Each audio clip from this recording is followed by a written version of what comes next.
Hey guys, it's Layla from Ignite and I'm here with Johnny. Hey guys.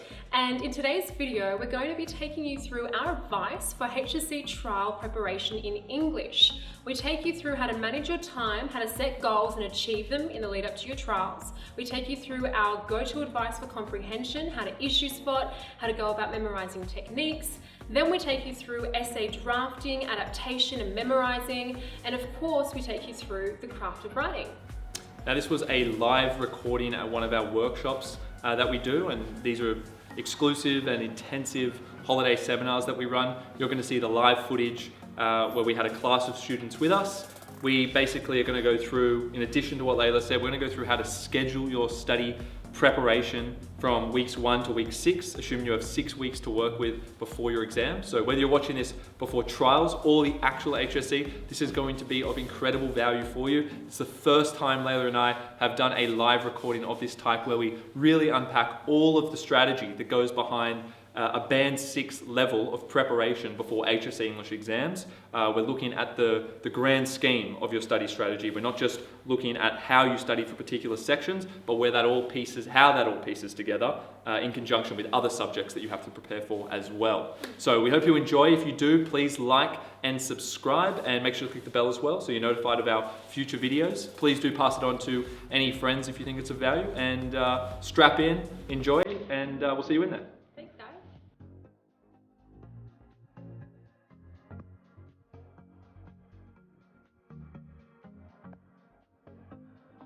Okay, so this is kind of what we've mapped out as the structure for today.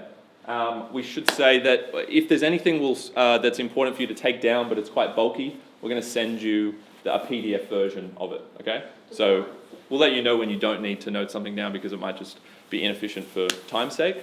But please do take notes otherwise. Any kind of important things that we might say along the way, just jot it down. If you want something said again, let us know. Okay, so general study strategies where we'll start. Now, if we're making a 6-week plan or 5-week plan, right, it's amazing how many people do not actually sit down and do this, right? Has anyone so far made a study schedule, a plan, and mapped out every day as to what they would theoretically be aiming to study for? Has anyone, you've done that? Excellent. Done it also? You've already done it. Wow, years ahead. All right, that's great. So when you've done that, where did you start? When you thought about, just can we get an example, maybe for the HSC one, where did you start when you thought about that study plan? With regards to English. And what was your name again, sir? Sophie. Sophie.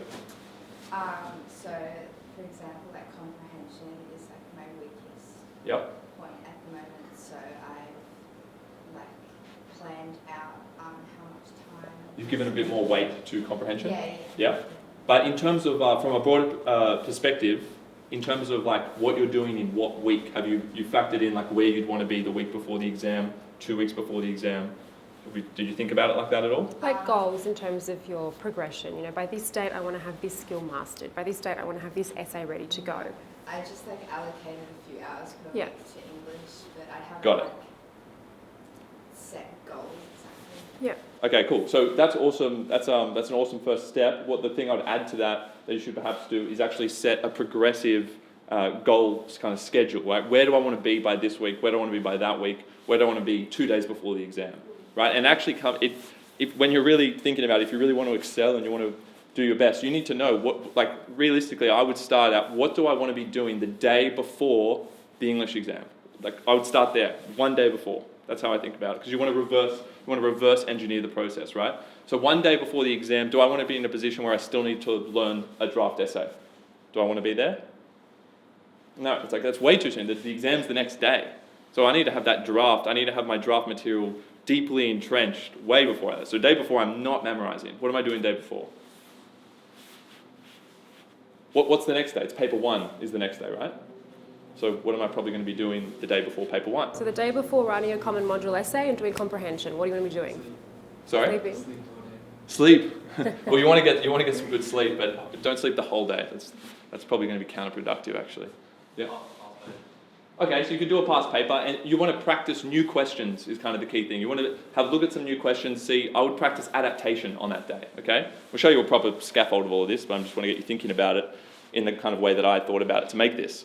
So the day before, we don't want to be learning any kind of new materials. We want to know the draft very solidly.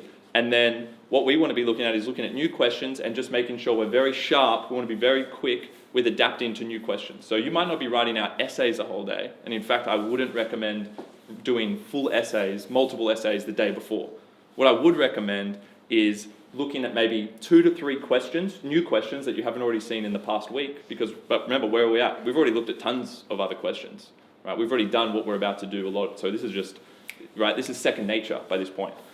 So we're going to grab 2 to 3 questions, and what I would be doing is writing introductions. So just write this down. Introductions, topic sentences, and links. Link sentences.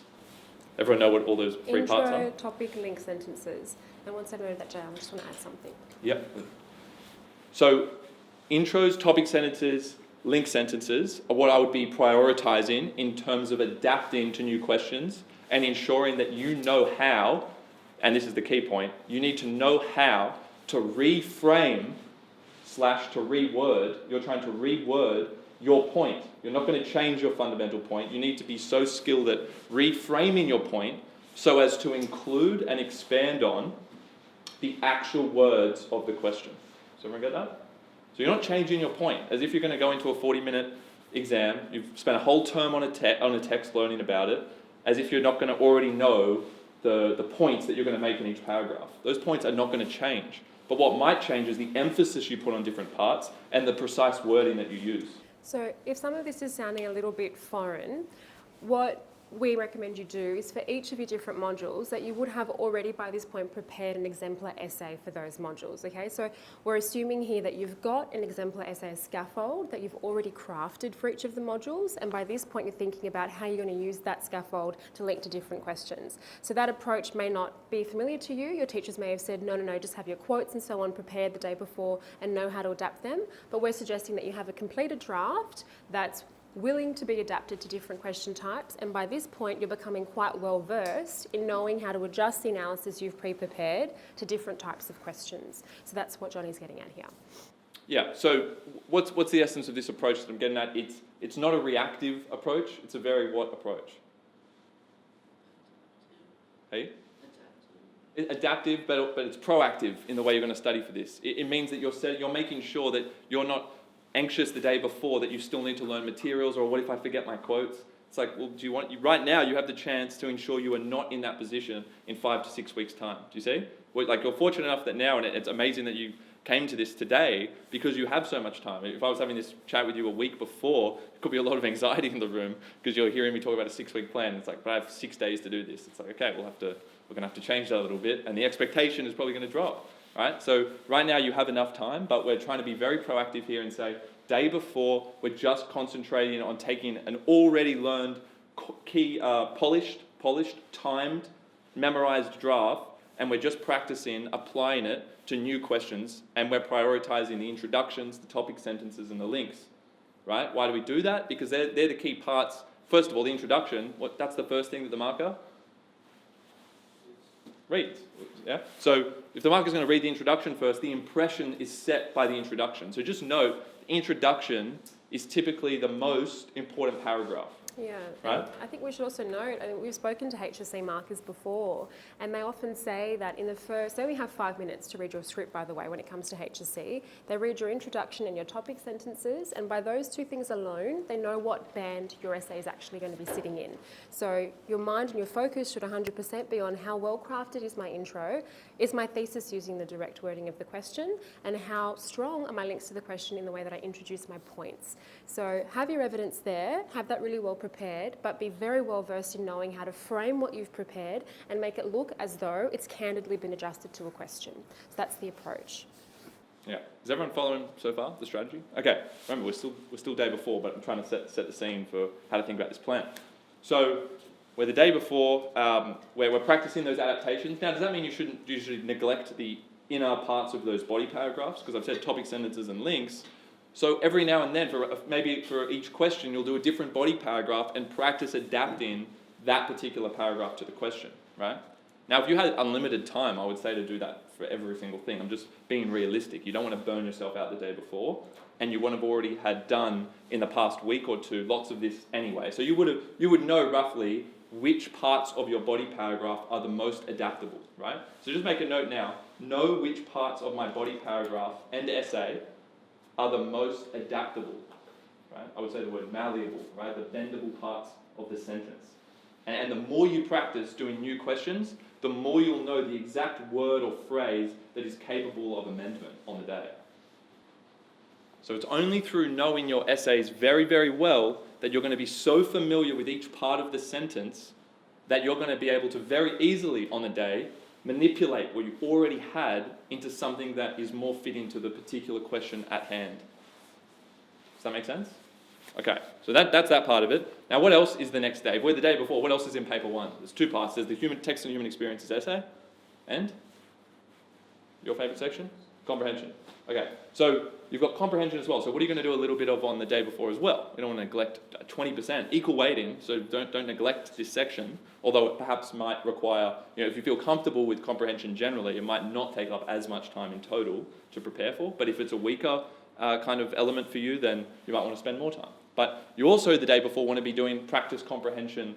Look, again, you don't want to do a whole bunch of papers the day before, right? So conserve your energy the day before. You want to conserve your energy, but you want to be sharp. So I'll be practicing maybe one paper, a new paper. Remember, you would have already done papers because this is the day before. We're not doing our first practice paper the day before. So you're just refreshing yourself with one practice paper, and then I would be getting like a breakdown of each text type, which later's going to show, and we'll go through that, like poetry, the visual, the non-fiction, the fiction, right? You'll be getting each of those and you'll be refreshing yourself just on the particular techniques that are most applicable to those text types. Does that make sense? So you'll make sure you're very fresh. Okay, with poetry, can I rattle off 12 techniques just off the top of my head? Yep. Okay, great. I know I should be able to find enough techniques on the day very easily. And then by doing the practice paper, can I write each sentence in the most concise way as possible? That's what you're practicing there, okay? And we'll go through this all in more detail when we come to that part of the workshop, yeah. All right, cool. Any questions on that? So that's kind of setting the scene day before, and now I'm going to show you, I'm going to send you all this, as I'm sure it'll be helpful, right? This is kind of what I'm saying here. So this is the Sunday. This is literally how I think about it. Now, if you haven't thought about it in this detail, it's something you should do. Put yourself in the mindset of someone who's going to proactively excel in the exam, right? The day before, Sunday, so in 6 weeks or 5 weeks' time, you're reciting the essay. That means reciting it out loud. Does everyone get that? So you're making sure you don't have to look at it, you know it. Just double checking, I've got that essay in, the draft essay to a draft question. We'll talk more about that in a minute. And then practice thesis statements and adaptation. I've already spoke about what that means, right? Remember, prioritizing which parts of the essay? Sorry, introduction, good. Topic sentence, and? Links. Okay, good. Now, not to neglect, and you might do a couple of body paragraphs in there as well. And then comprehension skills. You see, that's what you're doing the day before. This day, I would be doing paper 2. I'd be doing the paper 2 because that's going to be the day after. You see, you want this to be the freshest the day before the paper 1 exam, but the day before, I would be making sure I've still got those essays and the craft of writing composition, a draft, and we'll talk about that. You can have a draft craft of writing composition. You would be making sure you can recite those off by heart. Yeah? So implicit in what I'm saying here is an encouragement to memorize a draft essay, by the way, okay? I do think that's just a way to be absolutely certain that on the day, you won't waste any time trying to think up, what were my materials, what were my quotes? It doesn't mean you won't answer the question, right? Because remember, what was our entire focus the day before? It was practicing adapting.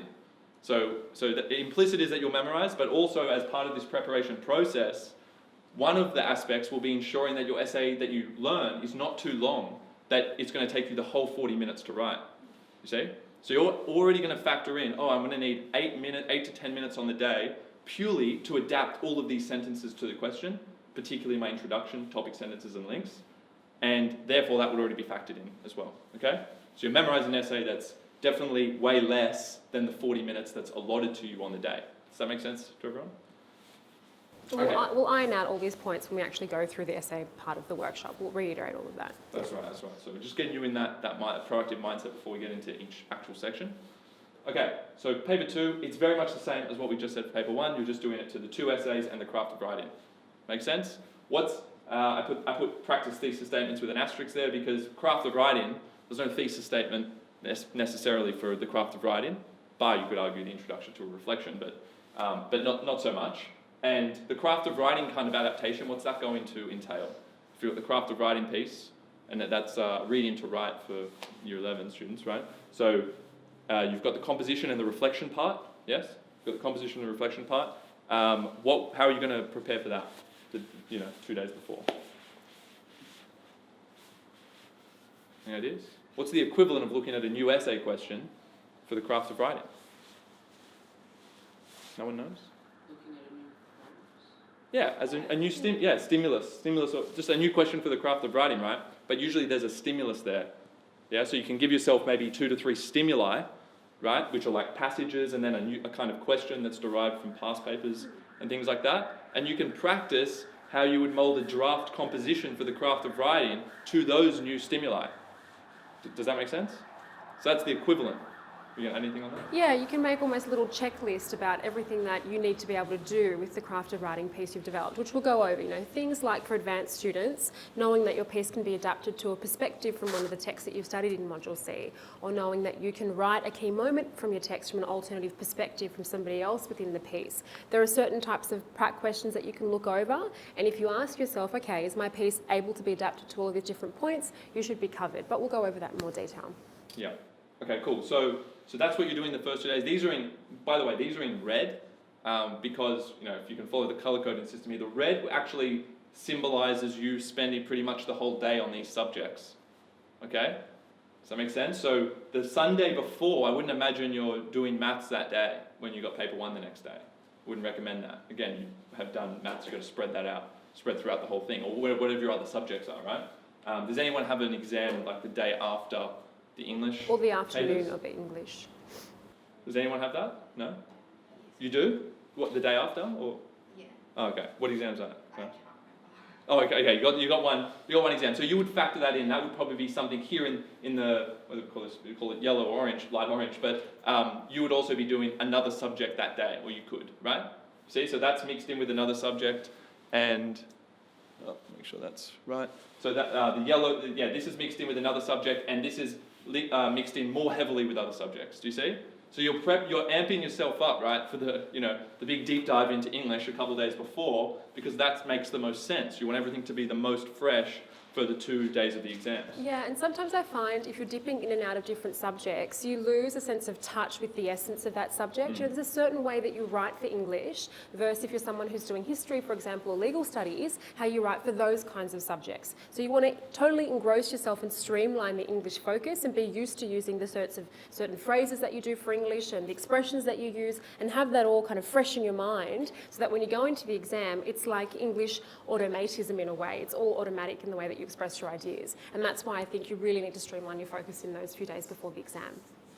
Yeah, cool. Does anyone think about the approach differently to this? Because interested in other perspectives. Does this make sense to everyone, this kind of idea? Now, is this overwhelming for anyone? No? Yes, a little bit?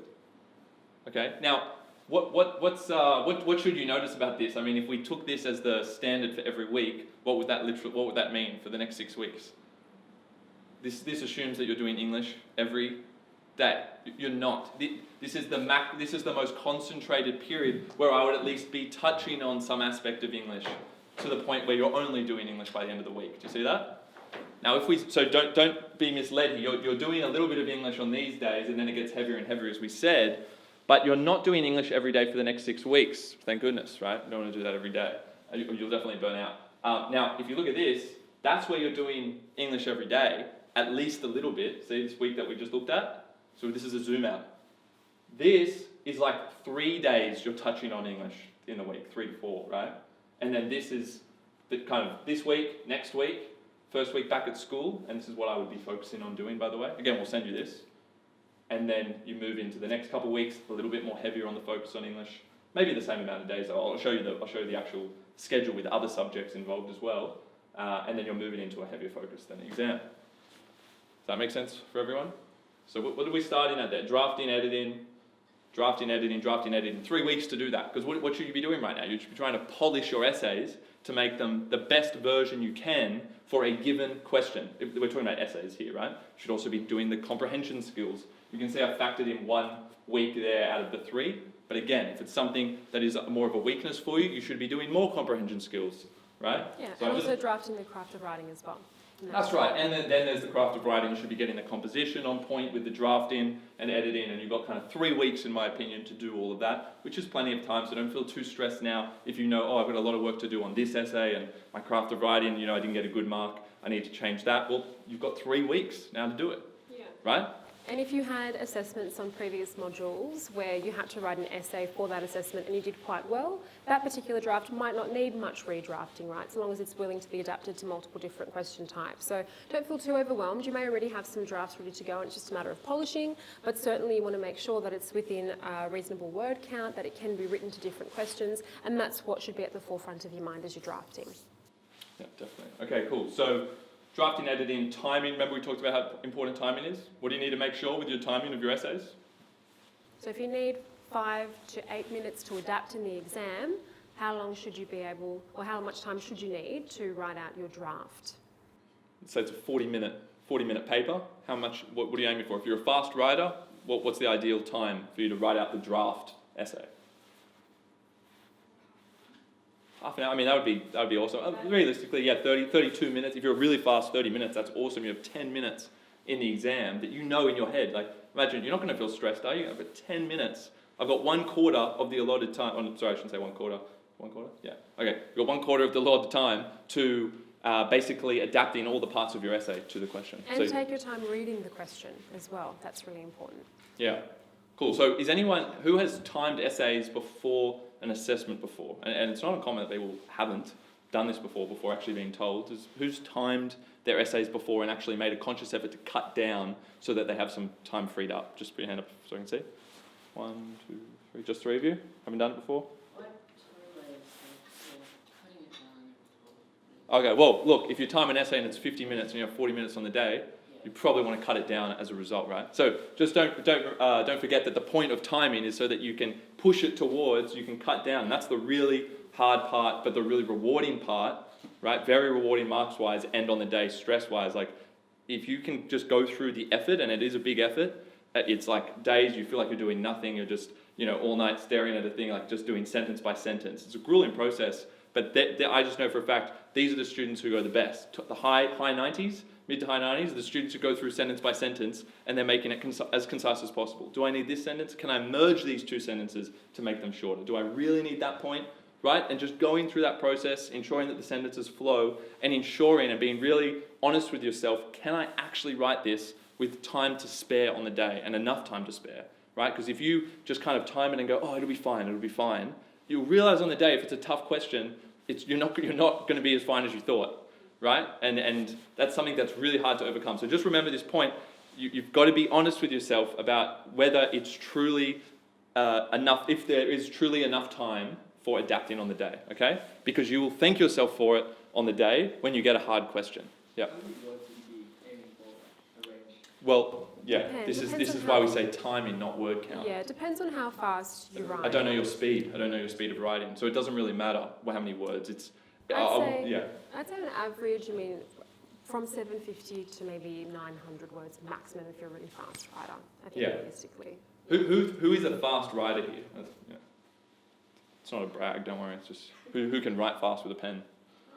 No one feels like they can write? Okay, medium? Okay, a few, slow? Okay, so if you're a slow writer, I wouldn't recommend doing the 32 minutes, to be honest, because the reason for that being that if you do 32 minutes and you're a slower writer, you're just not going to cover enough content in your essay. So I'd go to the upper limit of 35 minutes for a slower writer for a 40-minute essay. Does that make sense?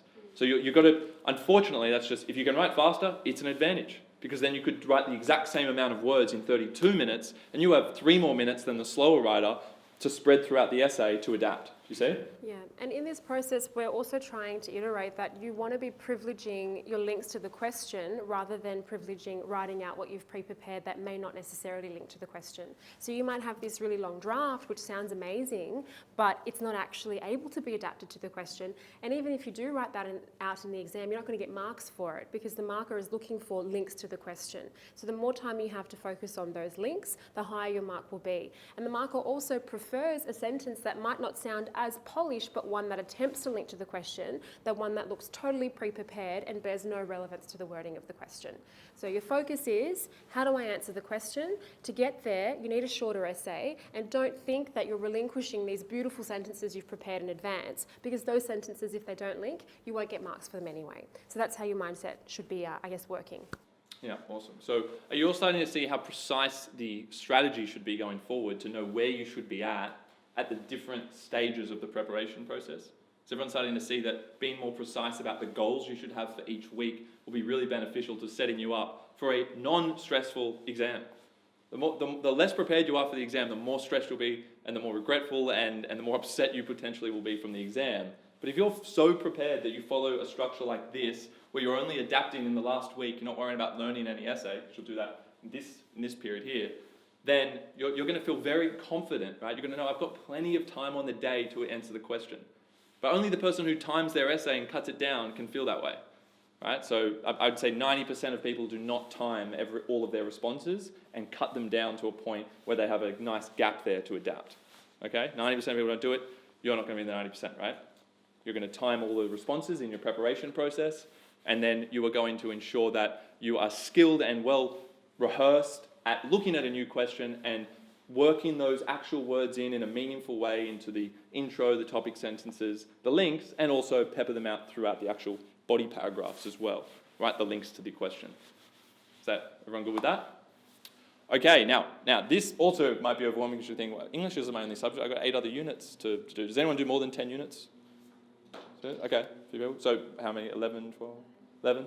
Okay, cool. So 10, 11, you've got other subjects to worry about, obviously. So this is like the macro scaffold of where it all fits in. And you remember that there was English. Well, I've added one thing here. We can probably just say that would be just English on those 2 days. But they were the first 2 days we looked at here. And then I've assumed these subjects, by the way. It's just a sample. You just apply your subjects to that, okay? See this? That was English every day. But remember, heavier weight on these subjects. And then here, English, English, English, English. That's 4 days. English, English, English. 3 days of English. 3 days of English, 3 days of English. That matches roughly a 20 to 25% weighting that it should deserve because it's 2 units and it's the most demanding 2 units in my opinion, time-wise. Okay? So does that, I mean, hopefully that takes the pressure off, but then now you're seeing all the other subjects, you're like, oh my God, there's no end. But no, you need to give some time for yourself. I've added this like rest period, right? You can put that wherever you want. You should actually have a scheduled time not to do work as well. And to not feel guilty when you're not doing that work. And also just to frame, if you are doing more than 10 units, remember that your English units are the ones that are 100% going to count. So they do warrant that greater focus as well. Because your English marks will always count, even if you have more than 10 units. That's right. So that shouldn't dilute it the more units you do. It's the same, kind of same minimum requirement here. Now this is a schedule. How do you know what you're going to be doing on these particular days? Well, that's where you look back at this, and again, we'll send this to you. Look back at this, and you work out what you need to be drafting and editing in those first 3 weeks. That's the drafting and editing stage, isn't it? So you have to look at your essays, and I would create, and just make a note here, it's really useful, just create a separate folder on your computers with the final drafts, right? And there's only going to be 4 documents, right? You might have a 5th one with your comprehension like notes, right? But your other ones are going to be your key draft that you're going to learn for your text and human experiences essay, your module A essay, your module B, and then your craft of writing, composition and reflection. You would have that. So you have 4 separate documents in that final folder. And what you can do throughout this 3-week period is be slowly moving the files into that folder where it's done. It's like, okay, ticked off, right? Does that make sense? So you have to be figuring out what you need to be doing on those days. Like we can't speak to that exactly. I don't know where you're at with your essays, right? But does anyone have a particular essay that's weaker than all the others? Does anyone feel like they're in that position right now? Yeah? Couple people? Okay, good. Human experience? Oh, Okay. really? Okay. Maybe because it's been a while since you've overlooked it? I just don't get it. Okay. Okay, cool. So You're doing 84? You should come to the 84 workshop. Yeah. Okay, so are you doing 84 as well? Yeah, okay, there you Are go. you coming to the workshop? Yes, Alright. maybe you should. Okay, we'll talk to you about it after, but basically you want to put more weight on those things, right? So that might be your top priority item, and then you'll go back and slowly tick off the items, okay? And make sure you get it all done by that. So you'll have to set your own agenda within those periods, right? Any questions about this? No? Okay, so we'll send it to you. Does it sound like a good plan? Yeah? Is it too much? What's the thing that's not said here? I mean, I put down here the target hours. This doesn't consume the whole day. These are just the things you will do in the day. How much you do of it will depend on how high you're trying to achieve here, right? If there's anyone in here who's trying to get an ATAR above 99, right, then you might want to be at the upper, closer to 8 hours a day, as when you can. I know you've got school on these days, right? So you'd probably push. I put it here, school days. You'd be going to more like 5 hours. Yeah, it also Right, depends on how after school. effective you are during those hours as well. You Yeah. know, if someone's going to get distracted every 30 minutes or so, then maybe you want 8 hours. But if you sit down and you focus for 2-hour blocks, and that's 100% focus, then 4 to 5 hours might be enough for you. So it really depends on the way you study. Yeah, but just keep in mind, like, who's doing maths here? Anyone doing maths? Anyone not doing maths? No, everyone's doing it. Anyone doing 3 or 4 unit maths? Okay, awesome. So with those maths ones, that's very demanding. And just to use an example with the maths thing here, right? Because this is a position I was in where, with my prep, is that to do a paper might have taken 3 hours, to mark it might take another half an hour, and then to go back over the bits that I got wrong, I almost have to push that to another day to do it, because I'm already 3.5 hours into the day of dedicated study, right? And that's just maths. So if you think 3.5, 4 hours if you're doing past papers on every second day, right? And that's kind of how I would do it with maths. Just a side note, I think doing past paper every second day, or alternating between past paper, then 2 days later, going over all the bits that you got wrong, going over all the subject matter you got wrong in the past paper, alternating like that, right? That's already 3.5 to 4 hours, right? Let's say 3.5 hours, if you're marking and doing that properly. So then, realistically, after that, you've got another kind of 3 to 3.5 hours, have a break, then you could then pick one other subject. Do you notice that there's only ever 2 subjects in these things? Remember what Layla was saying before with that?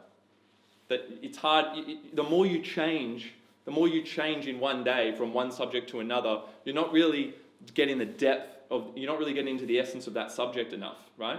And you're also losing momentum, right? So if you switch from 2 hours on this subject, 2 hours this subject, 2 hours this subject, you're probably only getting an hour max of meaningful engagement, because it probably takes half an hour to warm into it, and then kind of you're thinking about, what am I doing after at the end, kind of, right? So, or it might take an hour to get into it, you get 1 hour solid, and you're like, oh, time's up, got to move to the next subject.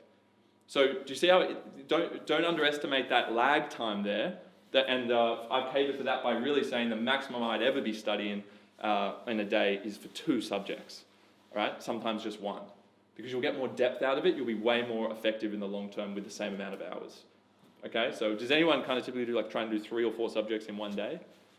Right, so I don't know about the efficiency of that. If you're someone who works really well that way, I'm not going to say don't do it. I would just say it's very hard to actually do that in a meaningful way, to really engage with all 3 or 4 of those subjects on one day. So I think going a bit heavier and deeper into 1 to 2 subjects a day is a more effective way. And you also want to try, and each intense period of study that you do, make sure it's mirroring the length of your exams, right? So you want to try and train yourself to start to focus for extended periods of time. So when you sit down, phone should be off, you should be totally engrossed in one subject for at least 2 hours, and then take your break, so that you're training your mind to be effective in the actual exam environment.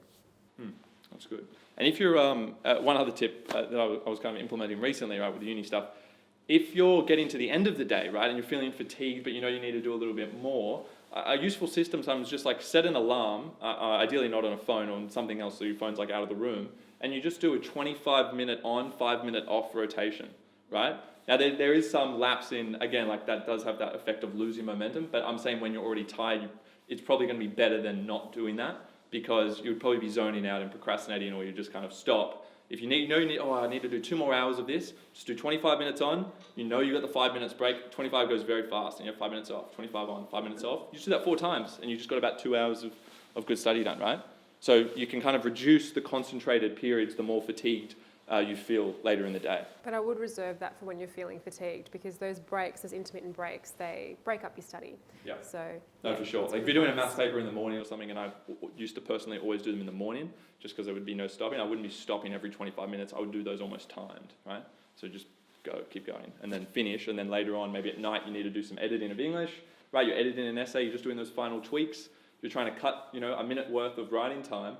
That's when you can just go 25 minutes on, I'll read this introduction and try and cut 10 words. That might take 25 minutes if you're at that final point, and then you'll take 5 minutes off, go back on. That's kind of when you do that, realistically.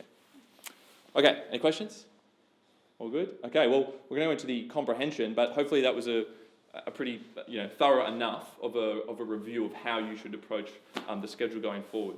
Just give them a couple minutes break. Yeah, we'll give you a little break before we continue, but I will just say, if you actually can implement something close to this, it does not have to be exactly this, don't stress out, and don't set goals for yourself that are unrealistic. You want to push yourself, but you don't want to say, oh, I've got this crazy schedule I now need to do, and if you know, look, I'm not going to do that, don't set those particular targets. You might be erasing particular things here, you might be giving yourself more breaks, that's fine. The point is, when you get this, make your own schedule that will work for you, honestly, and try and stick to it as best as you can and keep yourself accountable, right? And if you can stick to that as best as you can, I guarantee you'll go really well and you'll feel really good about yourself, right? Which is actually really important going into the exam, that you feel good about what you've done up to the point, nice and confident, you've followed a routine that makes sense, right? It makes sense for English, like we said with the timing, that just makes sense, going with 32 minutes or 35 and have 5 to 8 minutes to spare.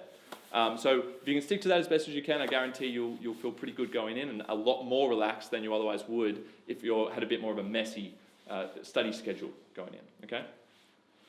All right, cool. Have a couple of minutes, process that. Remember, we'll send you these and you can make your own versions. I'll try and send you a template that is modifiable if you prefer that, and you can kind of do your own thing, okay?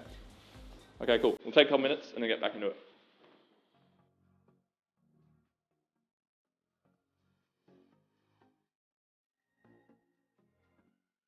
Hey guys, thank you so much for watching. If you do like the content, subscribe to our channel and we'll have more videos coming your way. That's right, guys. Thanks for watching. And please make sure you check out our online resource database. We've had a team of state rank achievers and heads of English put these together for you, covering everything from essay structures and examples all the way through to craft of writing and comprehension skills. So check them out at ignitehsc.com.au, and we look forward to seeing you in the next video.